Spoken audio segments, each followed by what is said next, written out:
When it comes sa usapang ex, hindi po madali. Masakit, ang hirap makamove on, especially kapag meron kayo talagang magandang naging connection, magandang napagdaanan, tapos biglang nag-iba, maaaring nakaramdam ka, ikaw mismo ng pagmamahal sa iba, pero gusto mong bumalik sa ex mo, or ganun siya, nagmakaramdam siya ng pagmamahal sa iba, tapos gusto niyang bumalik sa'yo. Pero ang problema dito, kapag tumigas na yung puso ng ex mo, at hindi mo alam ang dapat mong gawin, well, tuturuan kita. Kasi i-share ko sa inyo ang 5 kong tips na dapat nyong gawin at strategic ito para malusaw yung matigas niyang puso at ma-inlove ulit sa'yo. Ang problema, what if nasa piling na siya ng iba? Well, decision mo na yan kung pabalikin mo siya. Ang part ko lang dito is that i-share ko sa inyo ang tips para lusawin natin ang matigas niyang puso. At the same time, parang revenge ito, but in a good way, not in a wicked way. Okay, so wag na natin patagalan pa. Simulan na natin. Let's go!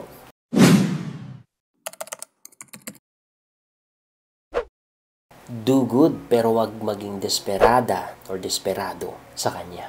Most of the time, kapag nasaktan tayo ng ex natin, nagiging bitter tayo sa kanya or sa bago niyang relasyon or sa ibang tao. And kapag ganun ka, walang nangyayari. Most of the time, war. Most of the time, sakitan lang. Mas masakit. And most of the time, mahirap magkabalikan. Hindi ko sinasabing never na nagkabalikan. Pero, sakitan ng sakitan. Alam mo ba, ng isa sa pinaka-the best na approach is that pakitaan mo pa rin siya ng mabuti. Pero make sure na wag maging desperada sa kanya. Like for example, kapag mag-reach out siya, mag-ask ng favor, then pakitaan mo. Pero never mo na mag-first move, na habulin, kundi pakitaan mo lang ng mabuti and then leave it alone. Kapag kailangan niya ng attention, pakitaan mo, pero leave it alone. After that, wag mag-reach out ulit sa kanya, wag maghabol, wag mag-contact sa kanya. Iwasan mo yung mga bagay na yun. Basta yung feeling na mararamdaman niya na mabait ka at mabuti ka pa rin sa kanya. Yes, sabihin na natin may mga tao na manggagamit. Ibang usapan na yun. I-let go mo na yun. Pero may mga ex kasi na sadyang na-fall out of love lang dahil siguro sa hirap ng buhay, sa tagal nyo na rin. Applicable ito. Pakitaan mo lang ng kabutihan at pure na care at pagmamahal, pero wag maging desperada. In that way, malusaw mo yung kanyang matigas na puso, pero ikaw yung in control. Bakit? Kasi binibigyan mo siya ng chance na maghabol sa'yo.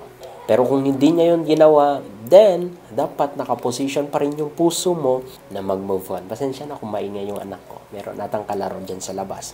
Okay, so proceed tayo sa number 2 na tip ko. Is that, tell him that you still care about him or her, but don't allow him to just easily come back sa buhay mo. Of course, may mga time na namimiss mo ba ako? Sabi mo, of course, yes. Wag mong i-deny. Kasi sa to lang kung napamahal ka na at ka-attach ka sa kanya, is that mamimiss mo siya. Aminin mo kung anong katotohanan.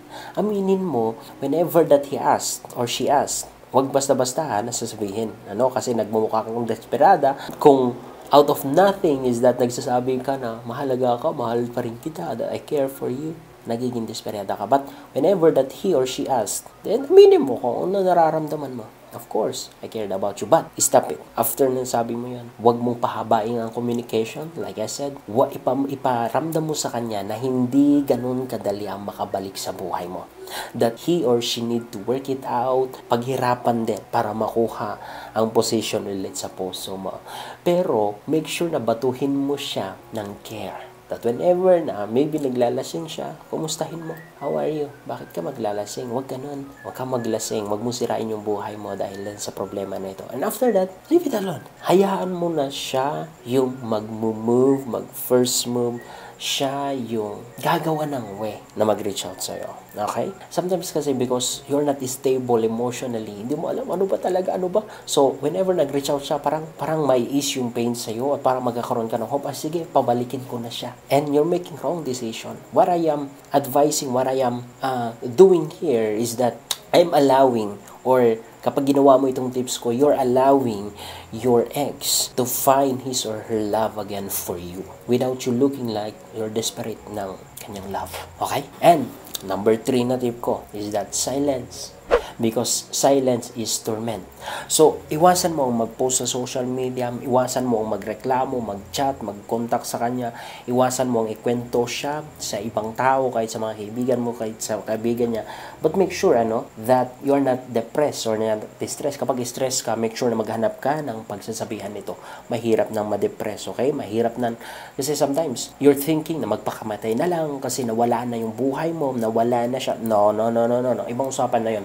Make sure to go to church kapag yun yung nararamdaman. A church that is moved by God. A church that is moved by the power of the Holy Ghost. Not just a church na boring or not just a church na, I don't want to mention. But go to some church na kayang makatulong sa situation mo. Because depression is demonic. Okay? Hindi mo yan mamalayan na nakawin yung buhay mo.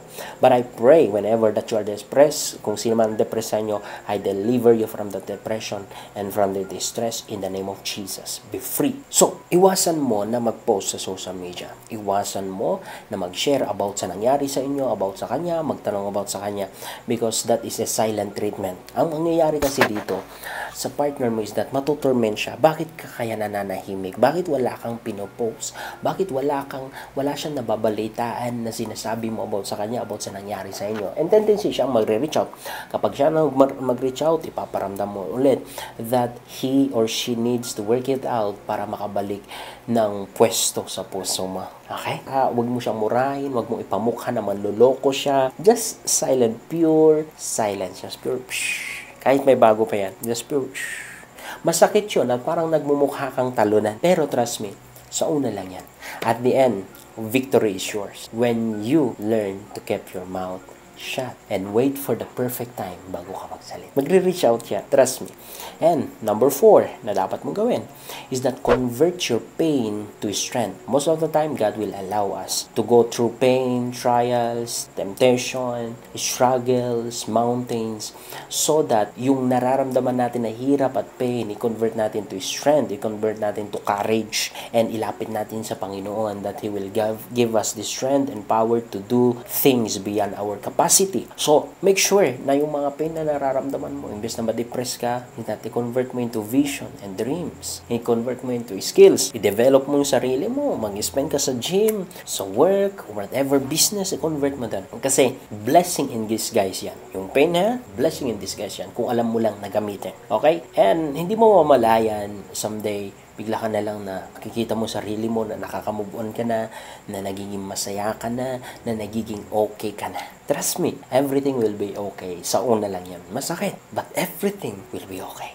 So, last but not the least na tips ko is that put God first. 100% talagi kong sinasabi sa inyo. Every pain, yung nararanasan mo yan is only God who will love you, who will accept you, who will give you more love and attention. So, ilapit mo yun sa Kanya. Ilapit mo yun sa Kanya. Sabi, Lord, sobrang sakit. Hindi ko kaya mag-let go. Hindi ko kaya mag-move on.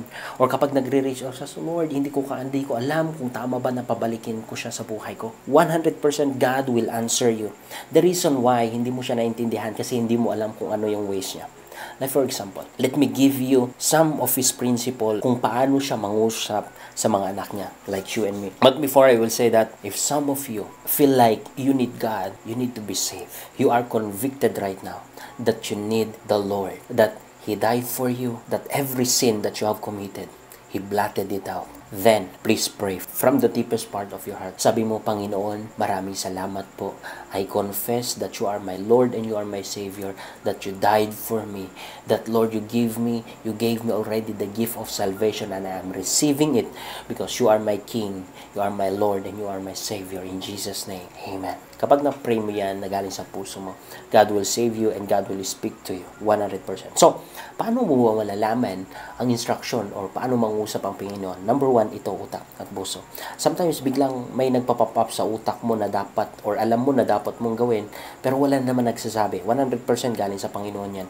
Or dito sa puso mo, nararamdaman mo ang dapat mong gawin na wala naman nagsasabi. Wala naman nagbibigay sa'yo ng information. 100% ang Panginoon yan. Or sometimes, you feel like masamang tao to, manlolokong tao to. May feeling ka na kapag babalik yan, kukunin, lolokohin ka ulit. Pakinggan mo yun because God is speaking to you. Yun yung mga ways niya. Yun yung ilan na ways niya. Okay? Marami pa, pero sinasabi ko sa iyo ang pinaka-basic at most of the time na ginagamit ng Panginoon kung para mangusap sa mga kanyang mga anak. Okay?